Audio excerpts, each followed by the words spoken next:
We are probably one of the last generations of Homo sapiens. Within a century or two, Earth will be dominated by entities that are more different from us than we are different from Neanderthals or from chimpanzees. Because in the coming generations, we will learn how to engineer bodies and brains and minds. These will be the main products of the economy, of the 21st century economy. Not textiles and vehicles and weapons, but bodies and brains and minds. Now, how exactly will the future masters of the planet look like? This will be decided by the people who own the data. Those who control the data control the future not just of humanity, but the future of life itself. Because today, data is the most important asset in the world. In ancient times, land was the most important asset. And if too much land became concentrated in too few hands, humanity split into aristocrats and commoners. Then in the modern age, in the last 2 centuries, machinery replaced land as the most important asset. And if too many of the machines became concentrated in too few hands, humanity split into classes, into capitalists and proletariats. Now data is replacing machinery as the most important asset. And if too much of the data becomes concentrated in too few hands, humanity will split not into classes, it will split into species, into different species. Now, why is data so important? It's important because we've reached the point when we can hack not just computers, we can hack human beings and other organisms. There is a lot of talk these days about hacking computers and email accounts and bank accounts and mobile phones, but actually we are gaining the ability to hack human beings. Now, what do you need in order to hack a human being? You need 2 things. You need a lot of computing power, and you need a lot of data, especially biometric data. Not data about what I buy or where I go, but data about what is happening inside my body and inside my brain. Until today, nobody had the necessary computing power and the necessary data to hack humanity.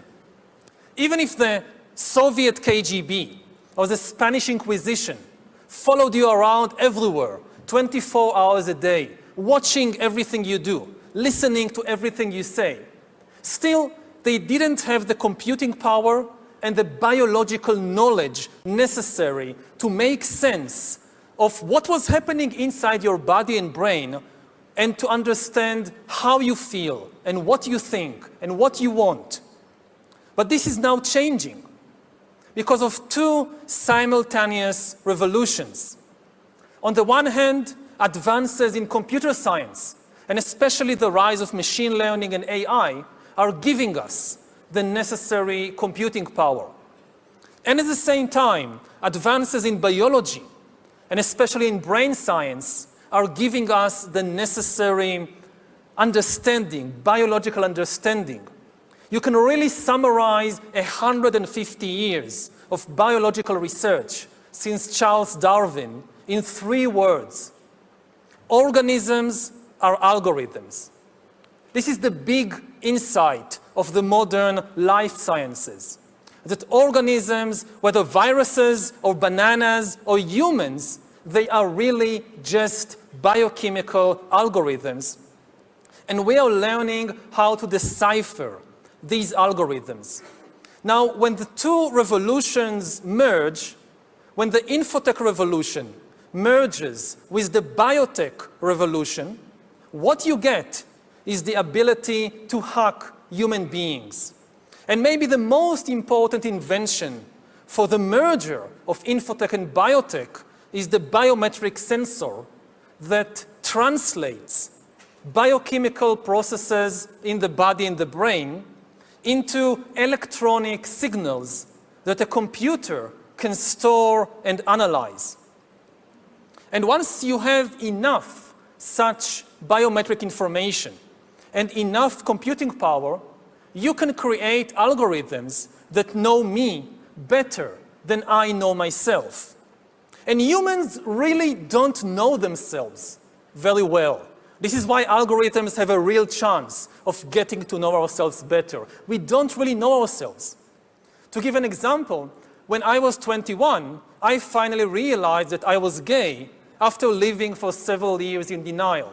And this is not exceptional. A lot of gay men live in denial for many years. They don't know something very important about themselves. Now imagine the situation in 10 or 20 years when an algorithm can tell any teenager exactly where he or she is on the gay-straight spectrum, and even how malleable this position is. The algorithm tracks your eye movements, your blood pressure, your brain activity, and tells you who you are.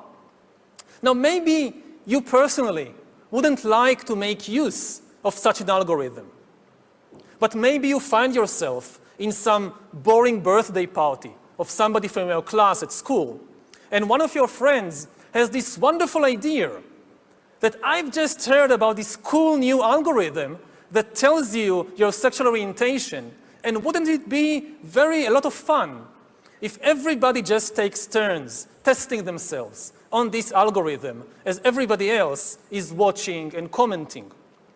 What would you do? Would you just walk away?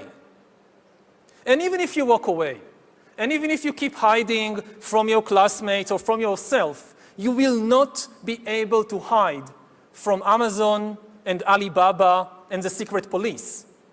As you surf the internet, as you watch videos or check your social feed, the algorithms will be monitoring your eye movements, your blood pressure, your brain activity, and they will know. They could tell Coca-Cola that if you want to sell this person some fuzzy, sugary drink, don't use the advertisement with the shirtless girl. Use the advertisement with the shirtless guy. You wouldn't even know that this was happening, but they will know, and this information will be worth billions. Once we have algorithms that can understand me better than I understand myself, they could predict my desires, manipulate my emotions, and even take decisions on my behalf. And if we are not careful, the outcome might be the rise of digital dictatorships. In the 20th century, democracy generally outperformed dictatorship because democracy was better at processing data and making decisions. We are used to thinking about democracy and dictatorship in ethical or political terms, but actually, these are two different methods to process information. Democracy processes information in a distributed way. It distributes the information and the power to make decisions between many institutions and individuals. Dictatorship, on the other hand, concentrates all the information and power in one place.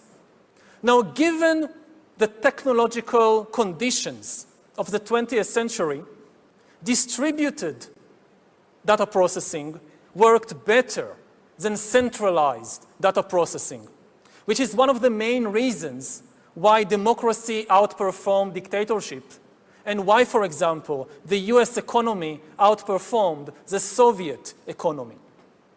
But this is true only under the unique technological conditions of the 20th century. In the 21st century, new technological revolutions, especially AI and machine learning, might swing the pendulum in the opposite direction. They might make centralized data processing far more efficient than distributed data processing. And if democracy cannot adapt to these new conditions, then humans will come to live under the rule of digital dictatorships. And already at present, we are seeing the formation of more and more sophisticated surveillance regimes throughout the world, not just by authoritarian regimes, but also by democratic governments. The US, for example, is building a global surveillance system, while my home country of Israel is trying to build a total surveillance regime in the West Bank. But control of data might enable human elites to do something even more radical than just build digital dictatorships. By hacking organisms, elites may gain the power to re-engineer the future of life itself. Because once you can hack something, you can usually also engineer it. And if indeed we succeed in hacking and engineering life, this will be not just the greatest revolution in the history of humanity. This will be the greatest revolution in biology since the very beginning of life 4 billion years ago. For 4 billion years, nothing fundamental changed in the basic rules of the game of life. All of life, for 4 billion years, dinosaurs, amoebas, tomatoes, humans, all of life was subject to the laws of natural selection and to the laws of organic biochemistry. But this is now about to change. Science is replacing evolution by natural selection with evolution by intelligent design. Not the intelligent design of some god above the clouds, but our intelligent design and the intelligent design of our clouds, the IBM cloud, the Microsoft cloud. These are the new driving forces of evolution. And at the same time, science may enable life, after being confined for 4 billion years to the limited realm of organic compounds, science may enable life to break out into the inorganic realm. So after 4 billion years of organic life shaped by natural selection, we are entering the era of inorganic life shaped by intelligent design. This is why the ownership of data is so important. If we don't regulate it, a tiny elite may come to control not just the future of human societies, but the shape of life forms in the future. So how to regulate the data, the ownership of data? We have had 10,000 years of experience regulating the ownership of land. We have had a few centuries of experience regulating the ownership of industrial machinery. But we don't have much experience in regulating the ownership of data, which is inherently far more difficult because unlike land and unlike machinery, data is everywhere and nowhere at the same time. It can move at the speed of light, and you can create as many copies of it as you want. So does the data about my DNA, my brain, my body, my life, does it belong to me or to some corporation or to the government or perhaps to the human collective? At present, big corporations are holding much of the data, and people are becoming worried about it. But mandating governments to nationalize the data may curb the power of the big corporations only in order to give rise to digital dictatorships. And politicians really, many politicians at least, are like musicians. And the instrument they play on is the human emotional and biochemical system. A politician gives a speech and there is a wave of fear all over the country. A politician tweets and there is an explosion of anger and hatred. Now, I don't think we should give these musicians most sophisticated instruments to play on. And I certainly don't think they are ready to be entrusted with the future of life in the universe, especially as many politicians and governments seem incapable of producing meaningful visions for the future, and instead what they sell the public are nostalgic fantasies about going back to the past. And as a historian, I can tell you two things about the past. First of all, it wasn't fun. You wouldn't like to really go back there. And secondly, it's not coming back. So nostalgic fantasies really are not a solution. So who should own the data? I frankly don't know. I think the discussion has just begun. Most people, when they hear the talk about regulating data, they think about privacy, about shopping, about companies, corporations that know where I go and what I buy. But this is just the tip of the iceberg. There are much more important things at stake. So the discussion has hardly begun, and we cannot expect instant answers. We had better call upon our scientists, our philosophers, our lawyers, and even our poets, or especially our poets, to turn their attention to this big question. How do you regulate the ownership of data? The future, not just of humanity, but the future of life itself may depend on the answer to this question. Thank you.